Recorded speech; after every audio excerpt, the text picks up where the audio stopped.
Hi, my name is Isabel Delanoy, and I'm 34 years old. I'm in the stage of early adulthood, middle class, and live currently by myself while I work on my master's. My life has been greatly influenced by my parents, who taught me the value of respect for other people's cultures and values while maintaining my own. Because of their influence and because my dad and most of my family are from Belgium, I am bilingual and greatly appreciate the advantages of knowing another language. I also currently work with people with autism and love it. While working, I'm learning so much about people with disabilities, which is the career I'm currently studying and pursuing. Physical development involves the continuing growth and function of our bodies. It allows us to be able to perform increasingly difficult tasks as we develop and become stronger. Though most of it happens without us thinking about it, good physical development requires a willingness to take care of ourselves by maintaining an optimal health level. My physical development started at birth and relied at first on nursing. It continued through childhood and early adolescence as my fine and gross motor skills were refined and my parents continued to guide my eating patterns and ultimate health. Now the function of it relies on my continued care and application of what I have learned. Language development starts around 10 months of age, at which a child can be heard cooing and making babbling noises. Before they're able to fully communicate, they use a type of pre-verbal communication using gestures and noises to indicate what they want. Slowly, one word at a time, they begin using short 2 or 3 word phrases.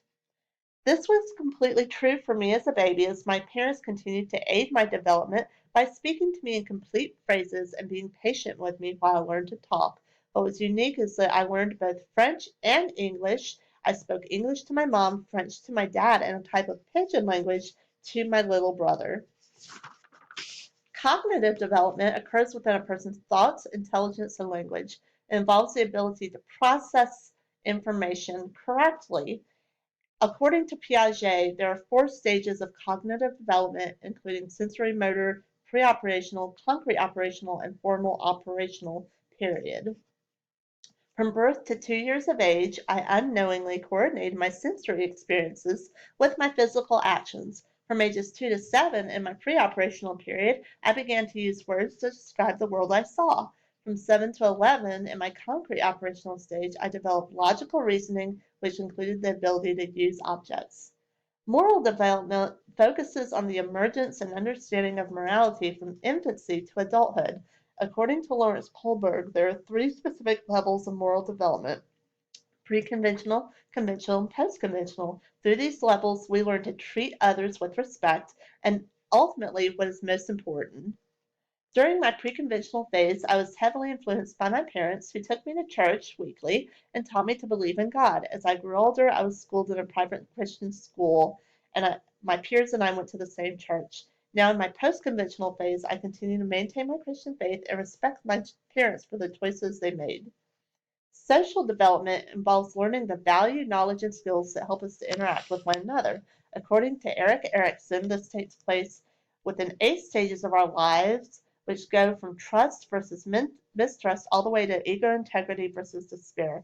Going through these helps us to be able to contribute positively to society.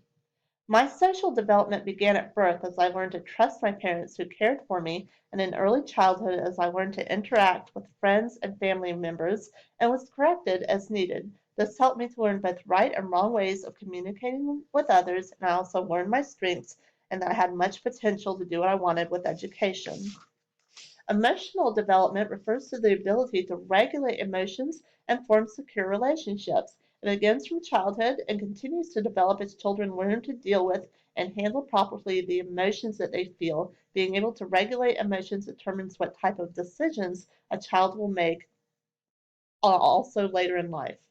My emotional development began in early childhood as I attempted to use tantrums to get what I wanted. My parents' loving responses to these taught me other ways to get what I needed and that I needed to think first before I reacted to something emotionally. Now, as an adult, I still have strong emotions but deal with these effectively.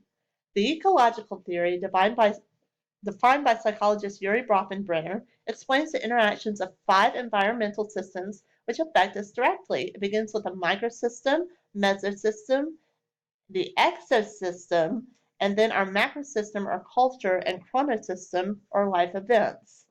I am very fortunate to have had a very supportive micro and mesosystem.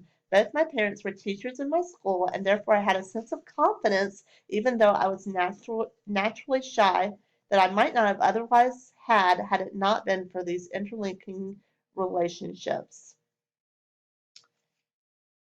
Grief includes a series of emotions which occur in varying circumstances, whether it be a terminal illness, the loss of a job, or the death of a loved one. Kubler-Ross created 5 stages which most people usually go through upon experiencing grief.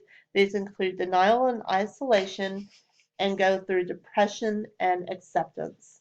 I experienced grief at the tender age of 14 when I lost my mom. Though the denial process was short, I ultimately learned to accept her death, and 7 years later, I had to experience the death of my younger sister. Ultimately, these experiences have made me a stronger person and that have helped me to communicate with others.